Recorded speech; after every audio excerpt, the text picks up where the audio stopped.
മലയാളി പ്രേക്ഷകരുടെ സ്വകാര്യ അഹങ്കാരമാണ് മോഹൻലാൽ. 1978 വെള്ളിത്തിരയിലെത്തിയ മോഹൻലാൽ വ്യത്യസ്തമായ 350-ൽ പരം കഥാപാത്രങ്ങളിൽ പ്രേക്ഷകരുടെ മുന്നിൽ പ്രത്യക്ഷപ്പെട്ടിട്ടുണ്ട്. മലയാളത്തിൽ മാത്രമല്ല, തെന്നിന്ത്യൻ ബോളിവുഡ് ചിത്രങ്ങളിൽ തന്റേതായ സാന്നിധ്യം അറിയിച്ചിട്ടുണ്ട് അദ്ദേഹം. മഞ്ഞിൽ വിരിഞ്ഞ പൂക്കളിലെ നരേന്ദ്രൻ എന്ന വില്ലനിൽ നിന്ന് തുടരും എന്ന ചിത്രം വരെയുള്ള സിനിമയുടെ ദൂരം ഒരു സിനിമാ കഥ പോലെയാണ്. മോഹൻലാൽ ജീവൻ നൽകിയ പല കഥാപാത്രങ്ങളും പ്രേക്ഷകരുടെ ഇടയിൽ ഇന്നും ചർച്ചാ വിഷയമാണ്. സോഷ്യൽ മീഡിയയിലും വളരെ സജീവമായ അദ്ദേഹത്തിന്റെ വിശേഷങ്ങളെല്ലാം വളരെ പെട്ടെന്നാണ് വൈറലായി മാറുന്നത്. മോഹൻലാൽ ഇതുവരെ ചെയ്തു വെച്ച കഥാപാത്രങ്ങൾ പലതും മറ്റൊരാൾക്ക് തൊടാൻ പോലും കഴിയാത്ത അത്രയും ഉയരത്തിലാണ്. അഭിനയത്തിലേക്ക് എത്തിയപ്പോൾ മോഹൻലാൽ വലിയൊരു മാന്ത്രികനായിട്ട് പലർക്കും അനുഭവപ്പെട്ടിട്ടുണ്ട്.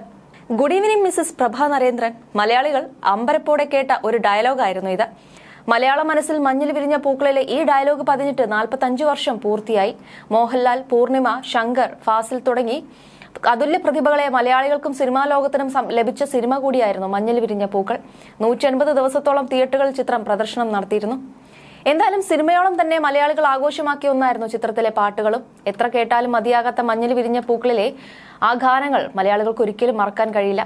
എന്തൊക്കെ പറഞ്ഞാലും മോഹൻലാലിന്റെ ആദ്യ ചിത്രത്തിലെ നായിക പൂർണിമ ഭാഗ്യരാജ് തന്നെയാണ്. മഞ്ഞിൽ വിരിഞ്ഞ പൂവ് എന്ന ചിത്രത്തിൽ മോഹൻലാൽ വില്ലനായും ശങ്കർ നായകനായും എത്തിയപ്പോൾ നായിക അന്നത്തെ തെന്നിന്ത്യൻ താരം പൂർണിമയായിരുന്നു. ഇന്ന് മോഹൻലാലിന്റെ വളർച്ച കാണുമ്പോൾ പൂർണിമയ്ക്കും അത്ഭുതമാണ്.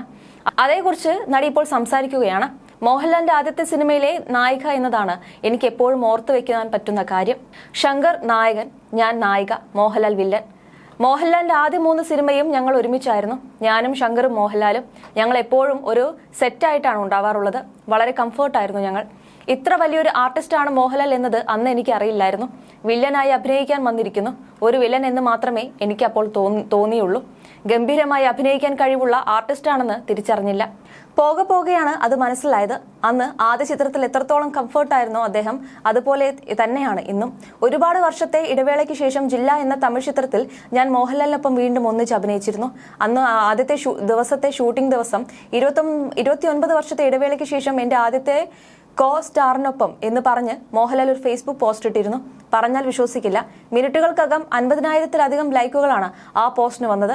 അപ്പോഴാണ് എത്രത്തോളം മോഹൻലാൽ വളർന്നു എന്ന് എനിക്ക് ഫീൽ ആയത്. അതുവരെ ലാലല്ലേ എന്നൊരു ചിന്തയായിരുന്നു. ജില്ലയിൽ അഭിനയിക്കുമ്പോൾ ഞാൻ ലാലിനോട് പറഞ്ഞു, നോക്കൂ ലാൽ, ഞാൻ ഒരുപാട് കാലത്തിന് ശേഷം അഭിനയിക്കാൻ വന്നതാണ്. ഞാൻ എന്തെങ്കിലും വീഴ്ച വരുത്തിയാൽ പ്ലീസ് എന്നോട് പറയൂ എന്ന്. ഒരു ഫാന്റാസ്റ്റിക് ആക്ടറാണ് ലാൽ. അന്നൊന്നും ചിന്തിച്ചിരുന്നതേയില്ല ഇത്രയും വലിയ സ്റ്റാറായി അദ്ദേഹം വളരുമെന്ന്. അവിടെ നിന്ന് അദ്ദേഹം ആരംഭിച്ചു. ഇന്ന് എവിടെ അദ്ദേഹം വന്ന് നിൽക്കുന്നു? ആ യാത്ര എങ്ങനെ സംഭവിച്ചു? ട്രാൻസ്ഫോർമേഷൻ എവിടെ സംഭവിച്ചു എന്ന് മനസ്സിലാകുന്നതേയില്ല എന്ന് പൂർണിമ ഭാഗ്യരാജ് അത്ഭുതത്തോടെ പറയുന്നു. എന്തായാലും മോഹൻലാലിനെ കുറിച്ചുള്ള വാർത്തകൾ തന്നെയാണ് ഇപ്പോൾ സോഷ്യൽ മീഡിയയിൽ നിറയെ. അത് മറ്റൊന്നും കൊണ്ടല്ല, കഴിഞ്ഞ ദിവസം മോഹൻലാലിന്റെ ഏറ്റവും പുത്തൻ ചിത്രങ്ങളാണ് സോഷ്യൽ മീഡിയയിൽ വൈറലായത്. താടിയൊക്കെ എടുത്ത് പണ്ടത്തെ ഒരു ലാലേട്ടന്റെ സ്റ്റൈൽ ചിത്രം. താടി എടുക്കില്ലേ എന്ന് ചോദിച്ചവർ കണ്ണ് തുറന്ന് കണ്ടോ എന്ന ക്യാപ്ഷനിലാണ് ഏട്ടന്റെ ചിത്രങ്ങൾ ഫാൻ പേജിലെല്ലാം നിറയുന്നത്. 7 മില്യൺ ഫോളോവേഴ്സ് ഉള്ള പേജിൽ 1 മണിക്കൂർ കൊണ്ട് ലക്ഷങ്ങളാണ് തങ്ങളുടെ സ്നേഹം പങ്കുവച്ചത്. എപ്പോഴും ചുള്ളൻ, എന്നും ദീർഘായുസായി ജീവിക്കാൻ ദൈവം അനുഗ്രഹിക്കട്ടെ എന്നാണ് ഒട്ടുമിക്ക ആളുകളും കുറിച്ചതും. തള്ളെ എന്തിന് ഈ പുകിലുകളും മറ്റും ഉള്ളത് തന്നെയുടെ ഒരു പോലീസ് മണം വരുന്നുണ്ട് എന്ന് കമന്റ് ചിലർ പങ്കിടുമ്പോൾ തന്റെ പുത്തൻ ചിത്രത്തിന് വേണ്ടിയുള്ള ഗെറ്റപ്പാണ് ഇതെന്ന് കൂടുതൽ വ്യക്തമാവുകയാണ്. തന്റെ പുത്തൻ ചിത്രത്തിന്റെ വിശേഷങ്ങൾ പങ്കുവെച്ച് 1 മണിക്കൂർ തികയും മുമ്പേ ആണ് ലുക്കിന്റെ ചിത്രം ലാലേട്ടൻ ചുമ്മാ എന്ന ക്യാപ്ഷനിൽ പങ്കിട്ടത്. തുടരും മൂവിക്ക് ശേഷം തരുൺ മൂർത്തിക്ക് ഒരിക്കൽ കൂടി മോഹൻലാലുമായി കൈകോർക്കുമ്പോൾ ഒരു മികച്ച സിനിമയിൽ കുറഞ്ഞത് ഒന്നും പ്രതീക്ഷിക്കുന്നില്ല എന്നായിരുന്നു അധികം ആളുകൾ പറഞ്ഞത്. L366 എന്ന് താൽക്കാലികമായി പേര് നൽകിയിരിക്കുന്ന ചിത്രത്തിൽ മോഹൻലാൽ പോലീസ് വേഷത്തിലാകും എത്തുക എന്നാണ് സൂചന. ബിനു പപ്പുവാണ് ചിത്രത്തിന്റെ ഡയറക്ടർ. അദ്ദേഹം ചിത്രത്തിൽ തുടരും. സിനിമയിലെ പല അണിയറ പ്രവർത്തകരും ഉണ്ടാകുമെന്നുള്ള സൂചനകളും ഇപ്പോൾ പുറത്തു വരുന്നുണ്ട്. ആഷിഖ് ഉസ്മാൻ പ്രൊഡക്ഷൻസിന്റെ ബാനറിൽ ആദ്യമായി എത്തുന്ന മോഹൻലാൽ ചിത്രം കൂടിയാണ് L366. ചിത്രത്തിന്റെ തിരക്കഥ രതീഷ് രവിയും ഛായാഗ്രഹണം ഷാജി കുമാറുമാണ്.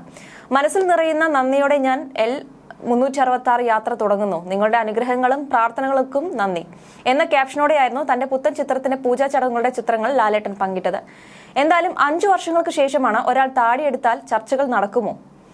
എന്നാൽ നടക്കും. നമ്മുടെ ലാലേട്ടനാണ് എടുത്തതെങ്കിൽ വലിയ ചർച്ചകൾ നടക്കും എന്ന് തന്നെയാണ് സോഷ്യൽ മീഡിയയിൽ പറയുന്നത്. ഒടിയൻ ലുക്കിന് ശേഷം ലാലേട്ടൻ താടി എടുക്കാത്തതിനെ കുറിച്ച് പലർക്കും പലവിധ അഭിപ്രായങ്ങളായിരുന്നു. പാപ്പരാസികളുടെ വായടപ്പിക്കുന്ന ഒരു ദിനം കൂടിയായിരുന്നു ജനുവരി 23. തന്റെ പുത്തൻ ചിത്രത്തിന്റെ പ്രഖ്യാപനം എന്നതിലുപരി വരാൻ പോകുന്ന ചിത്രത്തിന്റെ വിശേഷങ്ങൾ ഈ മേക്ക് ഓവറിൽ ഉണ്ടെന്ന് കാണിക്കുന്നതാണ് പുത്തൻ ലുക്ക്. പുറത്തു വരുന്നത് ഈ മേക്ക് ഓവറിനെ കുറിച്ചോ പുത്തൻ ചിത്രമോ ഒന്നുമല്ല. ഈ ന്യൂ ലുക്ക് ആഘോഷിക്കുന്ന ലാലേട്ടന്റെ അടുത്ത സുഹൃത്ത് സമീർ ഹംസയെ കുറിച്ചും ഇപ്പോൾ ചർച്ചകൾ നടക്കുന്നുണ്ട്. ലാലേട്ടനൊപ്പം നടക്കുന്ന ഒരു പറ്റം സുഹൃത്തുക്കളെ പ്രേക്ഷകർക്കെല്ലാം പരിചയമാണ്. ഈ സമീർ ഹംസയെയും മിക്ക ആളുകൾക്കും അറിയാമെങ്കിലും പറയാം. സമീർ ഹംസ ലാലേട്ടന്റെ ഏറ്റവും അടുത്ത സുഹൃത്താണ്. വെറും സുഹൃത്ത് എന്നല്ല, ലാലേട്ടന് വേണ്ടി മരിക്കാനും തയ്യാറാകുന്ന ആളാണ് എന്ന് പറഞ്ഞാൽ വിശ്വസിക്കാൻ പാടാകും. എന്നാൽ വിശ്വസിച്ചേ പറ്റൂ. ഏതു പാതിരാത്രിക്കും ലാലിന്റെ വീട്ടിൽ കയറി ചെല്ലാൻ ഉള്ള ബന്ധം കൂടി ഇവർക്കിടയിൽ ഉണ്ട്. അത്രയും ആത്മബന്ധമാണ് ഇരുവർക്കും ഇടയിലുള്ളത്. വർഷങ്ങൾ കൊണ്ട് ഇരുവർക്കും തമ്മിലുള്ള കൂട്ടുകെട്ട് കൂടുതൽ ദൃഢമായി. സമീർ അറിയാത്ത ഒന്നും ലാലേട്ടൻ ലൈഫിലില്ല.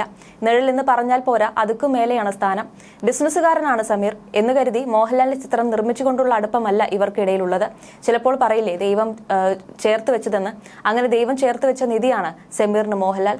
യൂസഫ് അലിയുടെ അടുത്ത ബന്ധു കൂടിയാണ് സമീർ ലാൽ. ബന്ധം അടുക്കുന്നത് ഒരു CCLന് ശേഷമാണെന്നാണ് റിപ്പോർട്ടുകൾ. യൂണോസ് വെഞ്ചേഴ്സ് എന്ന സ്ഥാപനത്തിന് ഉടമ കൂടിയായ സമീർ കൊച്ചി കേന്ദ്രീകരിച്ചും വലിയ ബിസിനസ് ഫോമുകൾ നടത്തുന്നു. ടോണി ആൻഡ് ഗായ്, ബാസ്കിൻ റോബിൻസ് തുടങ്ങിയ കമ്പനികളുടെ ഫ്രാഞ്ചൈസികൾ നടത്തുന്ന സമീറിന് മലയാളത്തിൽ മാത്രമല്ല അങ്ങ് ബോളിവുഡിലും പിടിയുണ്ട്. നടൻ സഞ്ജയ് ദത്തും ആയൊക്കെ അടുത്ത ബന്ധമാണ് ഇദ്ദേഹത്തിനുള്ളത്.